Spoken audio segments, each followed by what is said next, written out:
Welcome back to the JTown Press. Today I'm bringing in a little bit different of a story. It comes out of Idaho that somebody sent me in an email about the water issues there. People upstream are having to turn off their water or get fined $300 an acre, and it's shutting down a lot of farms. Y'all weigh in on this. Listen to this man's message. It's a little long-winded, but listen to his message and let me know what you think in the comments. And if you feel like it, redress your government peacefully. Hey Christopher, do you see this? See what? Well, we just got our curtailment letter from the Idaho Department of Water Resources, and they're telling us we have to shut our 8 wells off. Shut our water off? What for? Oh, just a bunch of ridiculous stuff. Let's talk about it. Okay. So this is a letter that we just got. We didn't think we were going to be affected by this curtailment because most of our farm ground, all these sprinklers going back over here, most of our farm ground is surface water through canals. We do have 8 wells, but 2 of them are emergency wells, and I think we've converted 2 or 3 more over to surface water, but we do use 3 wells. We use 3 wells to water our crops. They want us to shut our water off. This is from the Idaho Department of Water Resources, and they want us to turn our wells off. And it's not just us. So the Idaho water curtailment is affecting about 500,000 acres of farmland here in Idaho. So the problem is, and why this curtailment is happening, is because down in Twin Falls, there's the Twin Falls Canal Company. They were getting a little short of water, so in 2015, they came up with an agreement of how much water the well users, the groundwater users could use. They were short 74,000 acre feet of water, and they were short that in 2021. So from 2015 clear up to 2021, we were putting way more. It was more than double the amount of water we were using, we were putting back in the aquifer. Well, 2021 came along and there was a drought. And that drought caused us to use more than we used the same amount, but because there was less water that year, it was a hot, dry year, we weren't able to put as much back into the aquifer, and that's when they were short. So 74,000 acre feet is essentially 12 and a half days of water in their canal. This canal that's down there, it waters 200,000-ish acres, and I think there's about 5,000 customers. Because they were short 12 and a half days of water, they want to shut off 500,000 acres of water and 6,400 customers' wells. That's in the Eastern Snake Plain Aquifer. So that's wells that come in the aquifer, potentially drying up extensive farmland across several counties. I think there's actually about 18 counties that have a little bit, but our county, Bingham County, has like almost 150,000 acres that are being curtailed, that they want to shut off, just in Bingham County. So Bingham County grows more potatoes than any other county in the state. Just in Bingham County, there's $1.3-ish billion spent in the county, and if that water was curtailed, it would reduce the amount of money spent in the county by $300 to $400 million.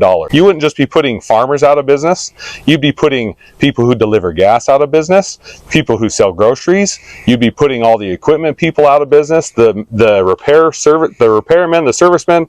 We just had people coming out working on our pivots and stuff. You'd be putting all those guys out of business, which would hurt everyone. Trucking companies would go out of business. Yep. You have a lot of guys who have storages for potatoes. All those guys, they would no longer be getting rent for their potatoes.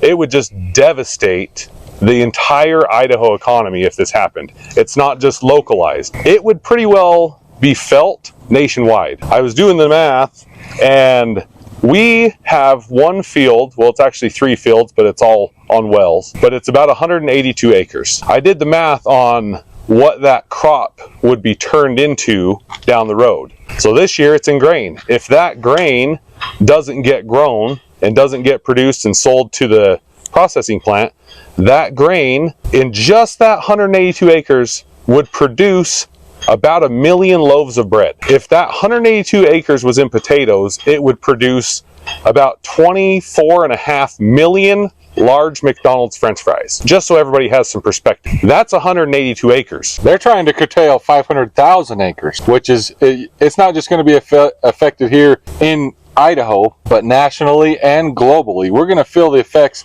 of all of our food prices going skyrocketed. Yeah, I mean, you think about our little 182 acres is going to be a million loaves of bread, or 25-ish million large French fries. It's going to be in the billions of loaves of bread and billions upon billions of French fries.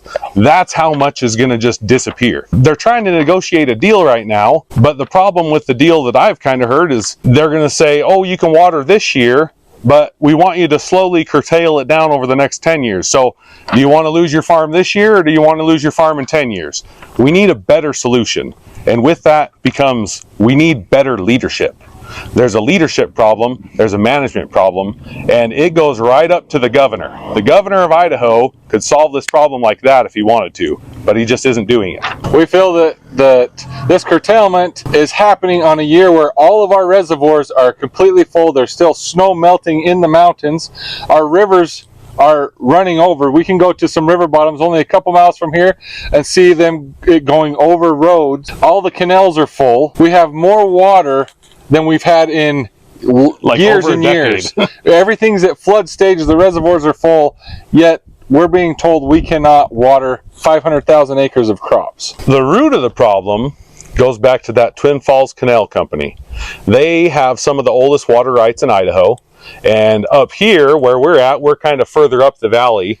We have junior water rights. So they're the senior water rights, we're the junior water rights. They're supposed to get their water first. So when they didn't get their water, they were able to call on the river and shut everybody else down. Their main canal down there has been built in the 1800s. So it's running off of 19th century technology, which means there's no technology, it's just a moat. And there's no diversions to check the water up. So they run their canal all the way full, all the way to the end of the canal to get water to everybody. Well, the problem with that is they waste a lot of water. If they were to update it to current technology, they could put in diversions and not have to run their reservoir at full steam, so that they could actually use the water more efficiently and not waste as much. And there's a lot of power that the power company, Idaho Power, produces off of that canal.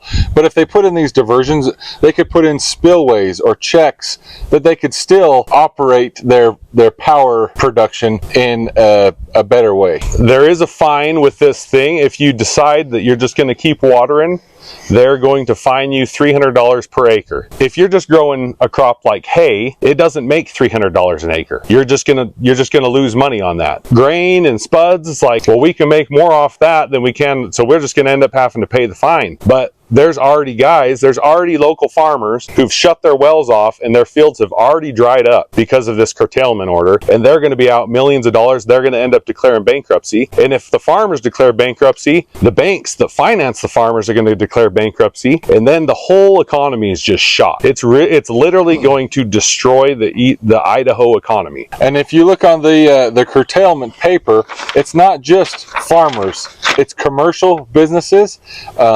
Was it dairies? You're talking about, we have a lot of big commercial businesses that rely on farmers, or that have big feedlot operations, that they will supply water for the cows. It doesn't affect the cows, but not the water to water the crops that feed the livestock is going to go away. Yeah, and there's a lot of hay fields that are being shut down. The feed prices for these dairies that are able to stay in business, and all these feedlots and stuff that make beef cows, their feed is going to skyrocket. Well, when the feed skyrockets, what do you think happens to the milk prices and the beef prices? They go up too. So nationwide, this will be felt when all of your food prices and all of your prices of everything is going to go up, when we're already in a day when inflation's crazy and the prices of everything have already gone up so much in the last few years. We don't need another price hike. We need better management, better leadership. It's ridiculous that the leadership in this state has let this go this far out of hand. It shouldn't have. It almost feels like the leadership in the state is somehow benefiting from curtailing this water. I wouldn't be surprised if you followed the money if there was some corruption somewhere. But we've all seen what has happened in Europe when the government tries to regulate the farmers on every little thing possible. possible some of the protests and demonstrations that can happen. Not just lobbying, but I'm sure every farmer around here would be more than happy to protect his livelihood and his crop. Yeah, I mean, just go watch some videos of what happened in Europe when the farmers decided to protest. This would make a pretty good roadblock, don't you think? Well, here's Governor Brad Little's phone number. Call him and tell him that curtailment of farmland is not the answer at all. They need to come up with a better solution. The Twin Falls Canal Company needs to be forced. I don't even care if it's legislature. The legislature needs to be involved to protect farmers and protect farm ground, because if there's no farms, there's no food, and then everybody dies. That the freedom of the press is one of the great bulwarks of liberty and can never be restrained but by despotic governments.